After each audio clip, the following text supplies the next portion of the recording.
Hi guys, welcome to my channel. आज मैं एक Japanese short film beauty tax को एक्सप्लेन करने वाली हूँ। मूवी एक ऑफिस में स्टार्ट होता है, जाके मैनेजर सभी एम्प्लॉयज पर चिल्लाता है काम ठीक से नहीं करने पर। बट जब एक सुंदर लड़की आइको अपने काम में मिस्टेक करती है, मैनेजर उस पर चिल्लाने के बजाय प्यार से बात करता है। आइको को उसके कोवर्कर्स ज़्यादा पसंद नहीं करते थे, क्योंकि वो लोग कितनी भी मेहनत से काम करें, मैनेजर तो सिर्फ आइको को ही फेवर करते थे। ऑफिस में ही नहीं बल्कि वो लोग कभी भी आइको के साथ बाहर जाते थे, लोग उसे ही अटेंशन देते थे।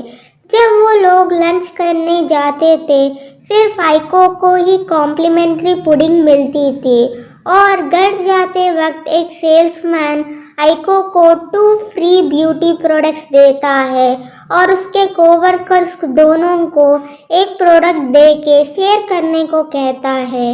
ये सब आइको की लाइफ में कॉमन था, उसे स्पेशल अटेंशन की आदत थी। नेक्स्ट सीन में प्राइम मिनिस्टर एक कॉन्फ्रेंस में बताता है कि जापान की फाइनेंशियल कंडीशन कुछ ठीक नहीं है, तो वो लोग एक न्यू लॉ को इम्प्लीमेंट करना चाहते हैं, जिसमें जापान की खूबसूरत लड़कियों को टैक्स भरनी पड़ेगी।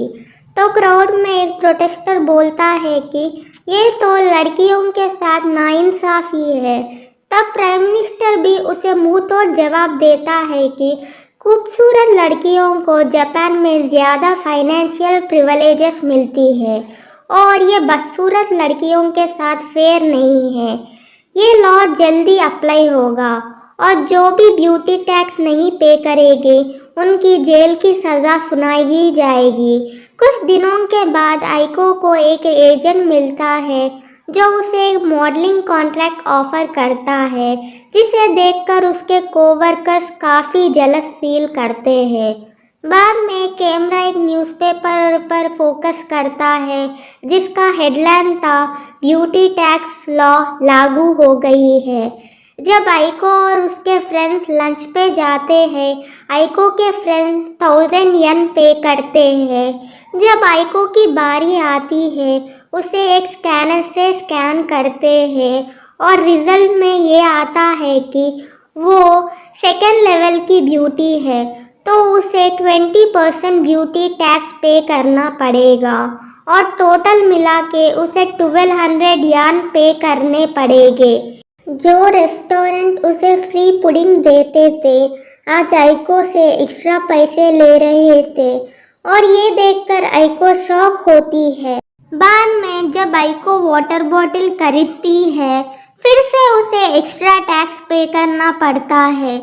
पूरे जापान में ये लॉ को फॉलो किया जा रहा था। इस मुद्दे पे न्यूज़ चैनल्स पब्लिक की इंटरव्यूज ले रहे थे।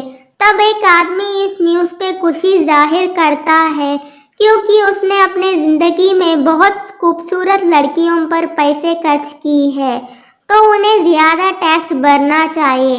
बाद में एक बदसूरत लड़की कहती है कि खूबसूरत लड़कियों को जापान में बहुत प्रिविलेजेस दे रखी है, तो उन्हें ज़्यादा टैक्स पे करवाना बिल्कुल सही है।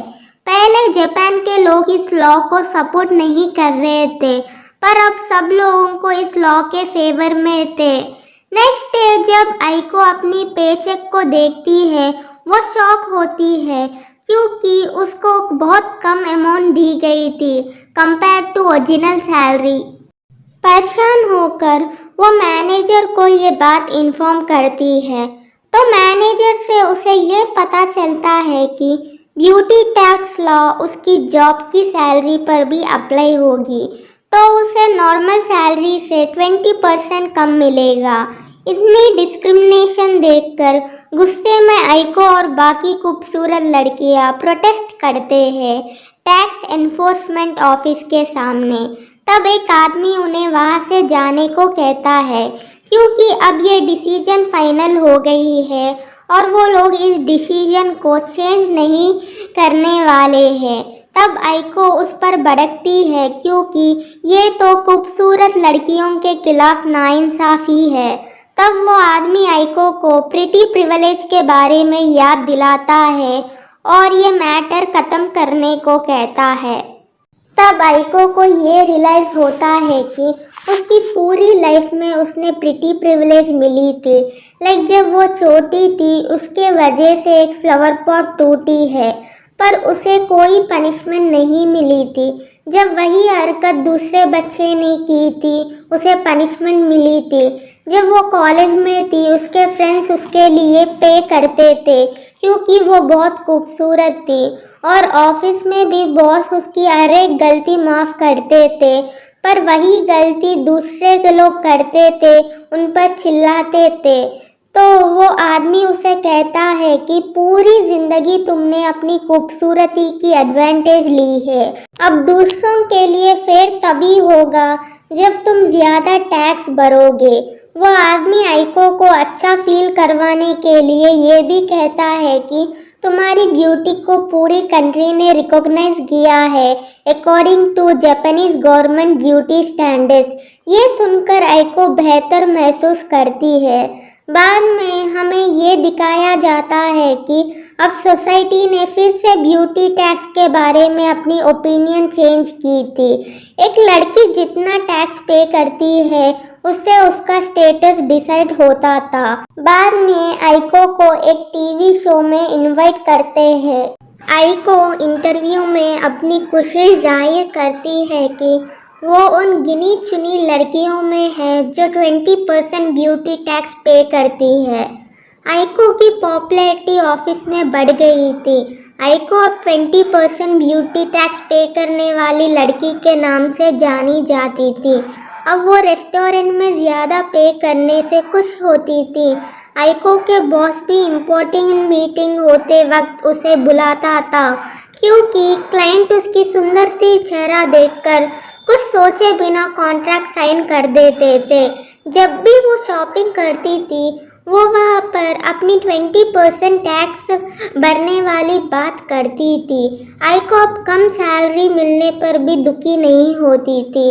अब आइको पहले से भी सक्सेसफुल और हैप्पी थी अपनी लाइफ में, पर अचानक उसकी लाइफ में राइको तायमा की एंट्री होती है। राइको 25% ब्यूटी टैक्स पे करती है और पूरे एम्प्लॉयज़ राइको के पास जाकर उसे सेलिब्रिटी से ज़्यादा खूबसूरत होने की बात करते हैं। ये देखकर आइको को बहुत बुरा लगता है क्योंकि कुछ दिन के पहले वो ऑफिस की सेंटर ऑफ अटेंशन थी, बट अब राइको ऑफिस की सेंटर ऑफ अटेंशन बन गई थी। ये देखकर आइको को अपने आप को प्रॉमिस करती है कि वो कुछ दिन में राइको से भी ज़्यादा सुंदर बनेगी। आइको अब एक्सरसाइज करना स्टार्ट कर दी थी और वो एक्सपेंसिव स्पास में जाकर फेशियल ट्रीटमेंट करवाती थी। इतनी हार्डवर्क करने के बाद आइको एक रेस्टोरेंट में जाकर अपनी ब्यूटी टैक्स स्कैन करवाती है तो 30% ब्यूटी टैक्स दिखाता है। ये देखकर आइको खुश होती है क्योंकि वो फाइनली राइको से खूबसूरत थी, पर उसकी खुशी जल्दी सैड में बदल जाती है जब वो अपनी बैंक बैलेंस देखती है जिसमें सिर्फ 2 येन बचे थे। बाद में उसे ये पता चलता है कि राइको ने ब्यूटी टैक्स से बचने के लिए सर्जरी करवा के बदसूरत हो गई है। बाद में उसे मैनेजर बुला के फायर कर देता है क्योंकि गवर्नमेंट कंपनी से हर एक ब्यूटीफुल एम्प्लॉय के लिए एक्स्ट्रा टैक्स ले रहे थे, तो पैसे बचाने के लिए कंपनी ने हर एक ब्यूटीफुल गर्ल को फायर करने का डिसीजन ली थी। नेक्स्ट सीन में फिर एक बार सोसाइटी में ब्यूटी टैक्स के बारे में अपनी ओपिनियन बदली थी। अब मार्केट में ऐसी प्रोडक्ट्स आ रहे थे जिससे इंसान बदसूरत हो जाते थे। अब लड़कियां अपनी जॉब बचाने के लिए अगली हो जा रहे थे और अब लड़कों ने भी खूबसूरत लड़कियों को अवॉइड कर रहे थे उनके हाई मेंटेनेंस के लिए।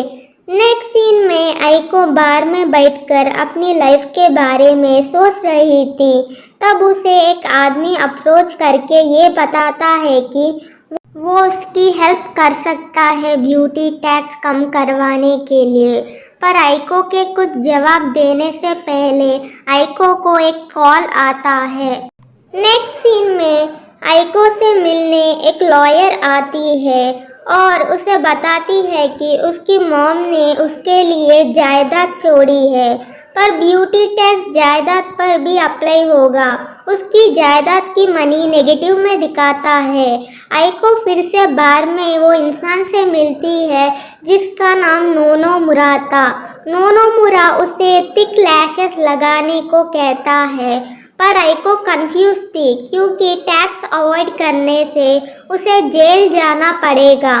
पर नोनोमुरा अश्योर करता है कि ऐसा कुछ नहीं होगा क्योंकि आजकल की सारी लड़कियां ऐसे ही करते हैं। नेक्स्ट डे आइको उस थिक लैशेस को लगा के एक विग पहन के टैक्स ऑफिस में जाती है और टैक्स ऑफिसर उसे देखकर शॉक होता है और उसका रीज़न पूछता है। तो आइको अपनी मॉम की डेथ का स्ट्रेस कहती है। जब वो ऑफिसर आइको को स्कैन करता है तो एरर दिखाता है, तो ऑफिसर आइको को ब्यूटी लिस्ट से निकाल देता है। ये सुनकर आइको खुशी से नोनोमुरा को कॉल करके ये बात इन्फॉर्म करती है। नोनोमुरा उसे अपने पेरेंट्स के साथ डिनर के लिए बुलाता है। आइको सोचती है कि नोनोमुरा उसमें इंटरेस्टेड है। नेक्स्ट डे आइको नोनोमुरा से मिलने के लिए मेकअप करती है। तभी दो ऑफिसर आके उसे टैक्स अवॉइड करने के क्राइम में अरेस्ट करते हैं और ये भी इन्फॉर्म करते हैं कि नोनोमुरा खूबसूरत लड़कियों को फंसा के उनकी जायदाद हड़पता है। बाद में आइको को 2 साल की सज़ा सुनाई जाती है। आइको जेल में बहुत डिप्रेस हो जाती है और अपनी खूबसूरती को कोसती है, तो उसकी सेलमेट ही उसकी एक फ्रेंड थी। तो जब वो लोग बात कर रहे थे आइको उसे कहती है कि काश मैं खूबसूरत नहीं होती। तब उसकी फ्रेंड उसे एडवाइस देती है कि कभी भी सच्चाई से मुंह मत मोड़ो। हम दोनों आज इस हालत में इसलिए हैं क्योंकि हमने हमेशा ब्यूटी को इम्पोर्टेंस दी है, ना कि दिल की सुंदरता को। आइको अपनी सेलमेट की बातों से इंस्पायर होके अपने आप को, अपनी हैप्पीनेस को इम्पोर्टेंस देने की प्रॉमिस करती है।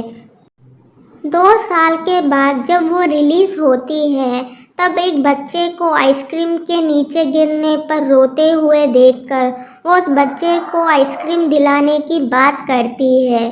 जब वो आइसक्रीम लेने जाती है वहाँ के वर्कर्स उसकी एक्स्ट्रा ब्यूटी टैक्स के पैसे वापस कर देते हैं और कहते हैं कि वो क्वालिफाइड नहीं होती ब्यूटी टैक्स के लिए। तभी 2 बच्चे उसे अगली बुलाते हैं, तो आइको के माइंड से हार्ट और हैप्पीनेस की बात चली जाती है और वो बच्चों से आर्ग्यू करती है कि वो अभी भी बहुत ब्यूटीफुल है। हमें बाद में ये पता चलता है कि 2 साल में ब्यूटी स्टैंडर्ड्स बदल गए हैं क्योंकि लड़के ब्यूटी टैक्स के वजह से अगली वुमेन को प्रिफर करने लगे थे, तो अब वो अगली वुमेन ज़्यादा ब्यूटीफुल थे compare to traditional natural beauty. जब आइको बच्चे को आइसक्रीम देती है तब वो बच्चा आइसक्रीम लेने से मना कर देता है और उसे अगली कह के भाग जाता है।